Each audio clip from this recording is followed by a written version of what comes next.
আজও ডাল? কতদিন ডিম খাইনি আমরা, তাই না মা? ও বাবা, হাট থেকে 3টে ডিম নিয়ে আসবে গো। খুশি, একটা মজার খেলা খেলি চল। এই গালটা হলো পক্ষীরাজের ডিম। হা হা হা হা করো দেখি। এই তো লক্ষ্মী সোনা মেয়ে আমার। এবার চোখ বন্ধ করে হাম হাম করে চিবিয়ে খেয়ে ফেলো দেখি। সত্যি তো, ডাল ভাতও গল্প করে খেলে ডিম ভাত হয়ে যায়। খেয়ে দেখো বাবা, খাও খাও, বেশ মজা লাগবে। নাও তাড়াতাড়ি খেয়ে ওঠো তো তোমরা, আমার অনেক কাজ আছে।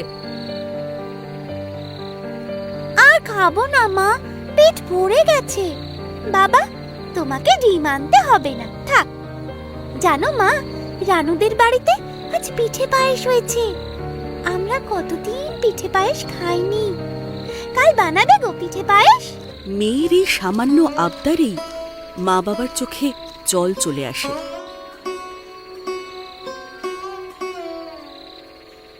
খেয়ে উঠে মা খুশিকে ঘুম পাড়িয়ে দেয়, কিন্তু বাবা কিছুতেই দু চোখের পাতা এক করতে পারে না।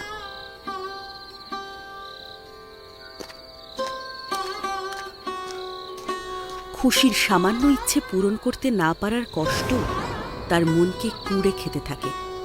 খুশির বাবার এখন একটাই চাওয়া, কাল সকালে তার জালে যেন প্রচুর মাছ ধরা পড়ে।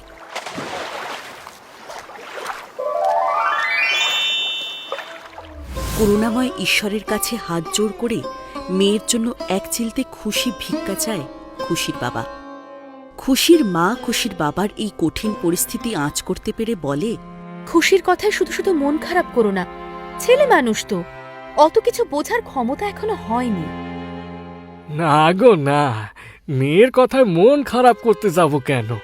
আমি শুধু ভাবছি কত লোকের ছেলে মেয়ে কত কিছু চায়, আর আমার মেয়ে এখনকার দিনে একটু পিঠে পায়েস খেতে চেয়েছে, শুধু ডাল ভাত না খেয়ে ডিম খাওয়ার বায়না করেছে। এমন হতভাগা বাপ, আমি এইটুকুও জোগাড় করতে পারি না। আরে না না, তুমি এক কাজ করো, কালকে বাজার থেকে ফেরার সময় একটু দুধ কিনে এনো।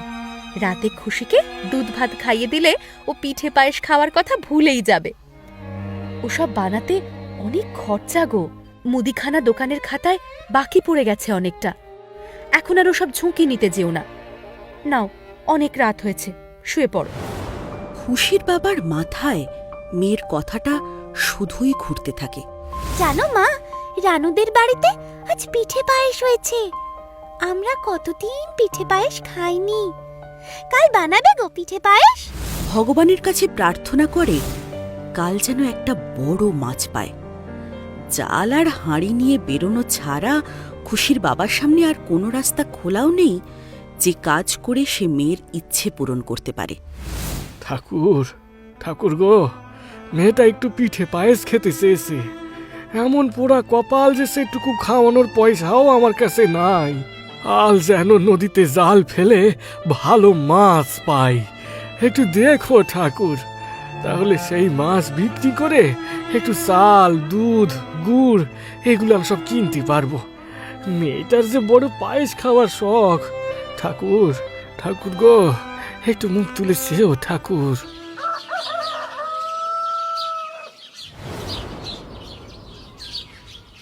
দুগ্গা দুগ্গা, সাবধানে যেও কেমন। সূর্য প্রণাম করে যাও। দেখো, আমার মন বলছে আজ ভালো মাছ উঠবে তোমার জালে। দুগ্গা দুগ্গা।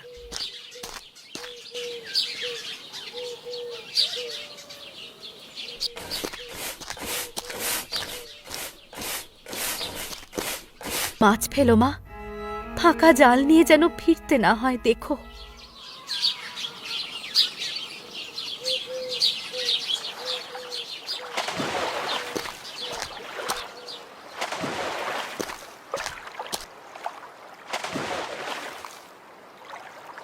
বেলা গড়াতে থাকে, সূর্যের তেজ ক্রমশ বাড়তে শুরু করে, কিন্তু প্রত্যেকবার ফাঁকা জাল পেয়ে রাগে, দুঃখে, হতাশায় ভেঙে পড়ে খুশির বাবা। তবুও চেষ্টার কোনো ত্রুটি রাখে না সে। এই ইয়া! হ্যাঁ, থুর থুর, কার মুখ দেখে যে বাড়ি থেকে বেরিয়েছি কে জানে। 2-4টে পুঁটি মাছও উঠছে না আজকে। ওরা কপাল আমার, কি করবো এখন? আমি কোন মুখে বাড়ি ফিরবো বলো দেখিনি। হ্যাঁ, ও ঠাকুর, ঠাকুর গো, আমাকে পথ দেখাও ঠাকুর, না হলে তুলে নাও। মেয়ে বউয়ের আশা পূরণ করতে না পারার থেকে বড় কষ্ট আর কিছু নেই গো ঠাকুর। এই আমি জাল ফেললাম, তুমি দেখো ঠাকুর, তুমি দেখো। ঠাকুরকে ডেকে জলে জাল ফেলায় কিছুক্ষণের মধ্যেই জালে টান পড়ে।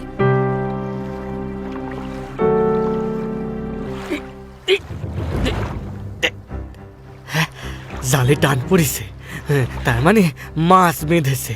ঠাকুর, পাথর যেন না বাঁধে ঠাকুর, এই যাত্রায় রক্ষা করো তুমি। তাড়াতাড়ি করে জালটা তুলি। যদি সত্যি সত্যি মাছ আসে তবে ডিম, ভাত আর পিঠে পায়েস দুটোই হবে। জয় মা, জয় মা। ভগবানকে ডাকতে ডাকতে যেই না জাল তুলেছে, দেখছে জালে বড় একটা পাথর। রাগে ফেটে পড়ে খুশির বাবা। ভগবান এত করুণ প্রার্থনা শুনতে পাচ্ছে না? এতভাবে প্রার্থনা করার পর শেষে কিনা খুশির বাবার জালে বাঁধল একটা এই বিদঘুটে বড় পাথর। জাল থেকে পাথর ছাড়িয়ে মাটিতে রাখতেই দেখে জালটা বেশ খানিকটা ছিঁড়ে গেছে। একে মাছ পেল না, উপরন্তু জাল ছিঁড়ল। পাথরটা যেইমাত্র জলে ছুঁড়ে ফেলতে যাবে অমনি পাথর কথা বলে ওঠে। ফেলো না গো, ফেলো না, আমায় ফেলো না। তুমি আমার ছোট একটা উপকার করলেই তোমার আশা আমি পূরণ করে দেব। তোমার কি চাই বলো দেখিনি আমার থেকে? একে তো তোমার ভারে আমার জালটা ছিঁড়ে গেছে, আবার তোমার উপকার করব আশা করো কি করে বলো দেখি? আমাকে মাটিতে আস্তে করে রাখো আর মাথাটা ঠান্ডা করে বসো, সব বুঝিয়ে বলছি তোমায়। পাথর মাটিতে রাখতেই পাথর থেকে ঐশ্বরিক দ্যুতি বেরোতে শুরু করে। উফ, আমার হয়েছে যত জ্বালা, এত খাটা খাটনি করে শেষে কিনে একটা পাথর। ভয় পেও না, আমি তোমার কোনো ক্ষতি করব না। তুমি তো আমায় জল থেকে তুলেছ, তোমার উপকার আমি ঠিক ফিরিয়ে দেব। তুমি শুধু আমার এই ডান দিকের ভেঙে যাওয়া টুকরোটা লাগিয়ে দাও দেখি। উরি বাবারি বাবা, আমি কোথায় পাবো সেই টুকরো? আমি বাঁচি না নিজের সমস্যা নিয়ে, আর উনি এলেন আরেক বোঝা হয়ে।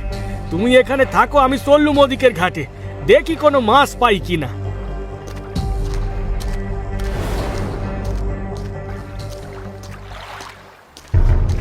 ও জেলে ভাই, তুমি যে কারণে দুশ্চিন্তা করছো, আমি যদি তোমার সেই কাজটা করে দিই তবে তুমি আমার উপকার করবে তো? আমার ছোট মেয়ে ডিম ভাত আর পিঠে পায়েস খেতে চেয়েছে, কিন্তু গত 3 দিন ধরে আমার জালে একটাও মাছ ওঠেনি, আর সেই জন্য ভাড়ারের জালেও টান পড়েছে। তুমি কি করে আমার দুশ্চিন্তা দূর করবে শুনি? সত্যি সত্যি সত্যি, এই 3 সত্যি করে কথা দিলাম, করব করব করব। তবে আমার ডান দিকের এই ভাঙা টুকরোটা তোমায় লাগিয়ে দিতে হবে। তুমি কি ভেবেছো আমি তোমার পেঁয়াজ ধরতে পারবো না? এই গোটা ত্রিভুবনে কোনো মতে এই তোমার এই ডান দিকের টুকরো আমি খুঁজে পাবো না, আর তুমিও আমার দুশ্চিন্তা দূর করতে পারবে না। আমায় বোকা ভেবেছো না? না গো না, খামোখা তোমায় বোকা ভাবতে যাব কেন? ওই যে দূরে লাল গরুটা দাঁড়িয়ে আছে, দেখেছো? সে আবার তোমার কি করলো? ওই গরুর মালিক রোজ যে পাথরটা দিয়ে গরুর খোঁটা মাটিতে বাড়ি মেরে মেরে পোঁতে, ওটাই আমার বাকি অংশটা। পারবে তো আনতে?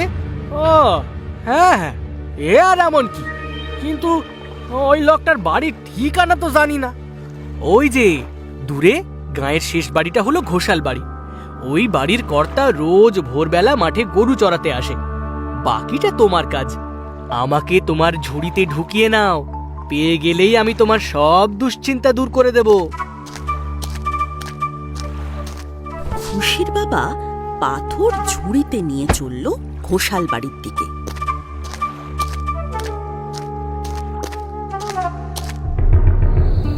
এতটা পথ হাঁটতে হাঁটতে প্রায় সন্ধ্যা হয়ে গেছে। বাড়ি ফিরে যেতেও মেলা পথ যেতে হবে, আবার ঘোষাল বাড়ি যেতেও এখনো 6 ক্রোশ পথ। অনেকটা বেলা হয়ে এলো, একটু জিরিয়ে নি, তারপর আবার হাঁটা যাবে এখন। কি কুক্ষণে যে এই পাথরের পাল্লায় পড়েছিলাম রে বাবা। ওদিকে মেয়েটা আর আমার গিন্নি কি দুশ্চিন্তা করছে কে জানে।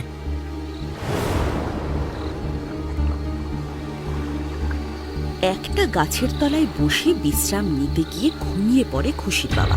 যখন ঘুম ভাঙল তখন প্রায় মধ্যরাত। হে ভগবান, এই পাথরের উপকার করতে গিয়ে তো প্রাণ দিতে হবে আমায়। এই যে পাথর, শুনছো? সকালে যে এত আলো দিয়ে গোটা নদীর পাড় আলোয় ভরিয়ে দিলে, এখন কোথায় গেল তোমার আলো? আমার বাকি অংশ না পেলে রাতে আলো দিতে পারবো না যে। আর তুমি তো সেই কখন থেকে ঘুমোচ্ছ আমাকে ভেজা জাল চাপা দিয়ে। তোমাকে কখন থেকে কত করে ডাকছি, তোমার কান অবধি কথাগুলো গেলে তবেই না। এদিকে বাবা বাড়ি ফিরছে না দেখে মা মেয়ের চিন্তার শেষ নেই। বাড়ির দালানে বসে কেঁদেই যাচ্ছে দুজনে মিলে। মাঝে মাঝে খুশি ঘুমে ঢলে পড়ছে মায়ের কোলে। খুশির মায়ের মন শুধুই কু ডাকছে, পথে ঘাটে কোনো বিপদ হলো কিনা সেই ভেবে। যে মানুষ কোনোদিনও সন্ধ্যার পর বাইরে থাকে না, সে আজ রাত্রি পর্যন্ত বাড়ির বাইরে। মা দুর্গা, তুমি আমার স্বামীকে রক্ষা করো মা। আমি আর কোনোদিনও ডিম ভাত পিঠে পায়েস খেতে চাইবো না। তুমি আমার বাবাকে ফিরিয়ে দাও মা দুর্গা। ও মা, বাবা কখন আসবে মা? তুমি ঘুমিয়ে পড়ো, ঠিক চলে আসবে। হে ঠাকুর, সবকিছু মঙ্গল করো। রাত আস্তে আস্তে ভোর হয়। নাও নাও, এবার উঠে পড়ো দেখি, সকাল হয়ে এসেছে। এবার পা চালিয়ে ঘোষাল বাড়ি চলো, আর আমার শরীরের বাকি অংশটা চেয়ে নাও। একে বাড়ির চিন্তায় আমার কলজে মাথায় উঠেছে। এদিকে উনি আছেন উনার শরীরের অংশ খোঁজার তালে। এইটুকু বুঝতে পেরেছো গোটা রাতটা কিভাবে কাটালাম? না জানি আমার মেয়ে বউ কি থেকে কি ভেবে বসেছে বাড়ি ফিরিনি বলে। খুশির বাবা ঝুড়ি আর জাল কাঁধে নিয়ে চলল ঘোষাল বাড়ির দিকে। পথে ঘাটে দু একজনকে ঘোষাল বাড়ির রাস্তা জিজ্ঞেস করে সে এসে পৌঁছায় ঘোষাল বাড়ির দরজায়। তখন সবেমাত্র তারা গরু নিয়ে মাঠের পথে বেরোচ্ছে। সাত সকালে এমন অচেনা মানুষ মুখের সামনে দাঁড়ালে কে না বিরক্ত হয় বলো? বলছি, একটু শুনবেন? আপনার সাথে একটু কথা ছিল যে। আপনি এই ঘোষাল বাড়ির লোক তো? হ্যাঁ, কিন্তু সাত সকালে আপনি কে মশাই? বলছিলাম আপনি পারেন আমার একটা উপকার করতে, দয়া করে না বলবেন নে। সাত সকালে কোন পাগলের পাল্লায় পড়লাম আমি কে জানে। দেখুন, আমার গরু চড়াতে ওই জঙ্গল পার করে নদীর পাড়ে যেতে হয়। এখন গল্প করার মতো সময় নেই আমার হাতে। আসল কথাটা বলুন না। বলছিলাম যে আপনি রোজ যে পাথরটা দিয়ে গরুর খোঁটা মাটিতে পোতেন না, সেই পাথরটা আমায় দিয়ে দেবেন। ওটা না হলে আমি আজ ঘরে ফিরতে পারবো না, বিশ্বাস করেন। এই পাথরটা দিয়ে দিন না, আমার খুব উপকার হয় তাহলে। সত্যি বলছি, আর কিচ্ছুটি চাই না আপনার কাছে, হাত জোড় করছি, দয়া করে দিয়ে দিন পাথরটা। গোটা রাত জঙ্গলে কাটিয়েছি এই পাথরটার জন্য। পুরো উন্মাদ লোক একটা। এর সাথে কথা বাড়িয়ে কোনো লাভ হবে না। ঘোষাল কর্তা পাথরের টুকরো দিতে রাজি না হলেও খুশির বাবা ছেড়ে দেওয়ার পাত্র নয়। খুশির বাবা ঘোষাল কর্তার পিছু নেয়। এ দেখছি আমার পিছু কিছুতেই ছাড়বে না। কি পাগলের পাল্লায় পড়লাম রে বাবা। ঘোষাল কর্তার পিছু পিছু নদীর পাড় অব্দি পৌঁছয় খুশির বাবা। সে তো নাছোড় বান্দা, সেই পাথরের টুকরো তার চাই চাই। কি ব্যাপারটা কি? হ্যাঁ, সেই তখন থেকে তুমি আমার পিছু নিয়েছো। কি চাইটা কি? হ্যাঁ বাবু, বাবু দিন না পাথরটা, দিন না বাবু, দিন না। সত্যি বলছি, ওই পাথরের টুকরোটা না পাওয়া পর্যন্ত আমি একজনকে বিশ্বাস করতে পারছি না। মা দুর্গার দিব্যি বলছি, আমি পাগল টাগল নই, আমি মাছ ধরে খাই বাবু। দয়া করে এই পাথরের টুকরোটা দিয়ে দিন। হ্যাঁ, এই দেখুন, আমার এই। আমার কথা ভুলেও বলো না, তাহলে তোমার আরো বিপদ বাড়বে। এইটুকু পাথর তো দিয়ে দিন না, আপনি তো গরুর খোঁটা কোনো মুগুর দিয়ে বাড়ি মেরেও মাটিতে পুঁততে পারবেন। দয়া করে দিয়ে দিন না বাবু, দিয়ে দিন না। যত সব পাগলের উৎপাত। এই নাও ধরো। মানুষ সোনা দানার জন্য হন্যে হয়ে পড়ে থাকে শুনেছি, এই পাথরের টুকরোর জন্য এরকম কেউ করে জন্মেও শুনিনি বাবা। হাহ, যত সব। লোকটা চলে যাওয়া মাত্রই খুশির বাবা ঝুড়ি থেকে পাথরটা বের করে আবার আস্তে করে মাটিতে রেখে ভাঙা টুকরোটা পাথরের ডান দিকে লাগিয়ে দিতেই 4-5টা আলোয় আলো হয়ে যায়। বেশ অবাক হয়ে তাকিয়ে আছে সে। এই নাও, তোমার ডান দিকের অংশ আমি জুড়িয়ে দিয়েছি। এবার তুমি তোমার আগের মতো দেহ কানা ফিরে পেয়েছো, কিন্তু তোমার গতকালের 3 সত্যির কথা নিশ্চয়ই মনে আছে। আছে গো আছে, সব মনে আছে। তুমি আমার এত বড় উপকার করেছো, আর আমি তোমার উপকার করব না? নাও, আর কথা না বাড়িয়ে নদীতে জাল ফেলো দেখি। মানেটা কি? তোমার সাথে আমার এই কথা হয়েছিল নাকি? কাল গোটা রাত বাড়ি ফিরতে দাওনি আমায়, এখন আবার মাছ ধরে বেলা গড়িয়ে দিই আর কি। তুমি জানো তো, তুমি মেলা কথা বলো, যা বলছি তাই করো। জালটা জলে ফেলো। আর কোনো কথা না বলে খুশির বাবা জলে জাল ফেলে রাগে গজগজ করতে থাকে। আর কিছুক্ষণের মধ্যেই জলে টান পড়ে গতকালের মতোই। জাল ধরে টেনে আনতেই দেখে জালে এক গাদা মাছ পড়েছে। খুশির বাবা এত মাছ দেখে আনন্দে আটখানা হয়ে পড়ে।